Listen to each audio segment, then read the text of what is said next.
So a retaining wall is typically a wall that's higher than 2 feet, typically on your property line, supporting dirt, right? You might be on the high side and the neighbor might be on the low side or vice versa, but a retaining wall is not a curb wall really separating property lines. A retaining wall is actually retaining some type of earth. It could be buildings in some cases.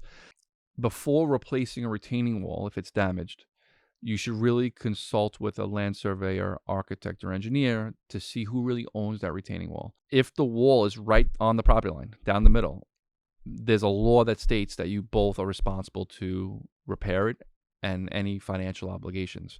I've been involved in cases where the city forced the neighbor to not only give access to the property to fix the wall, but also to financially contribute to Oh, fixing that wow. wall. But a lot of people don't know that that exists. And, also who determines the wall needs to be replaced, right? So structural engineers get involved to say, listen, this wall needs to be replaced. You guys have to do it. Where some people are like, oh, I just don't know how it looks. Let's replace it so it looks prettier.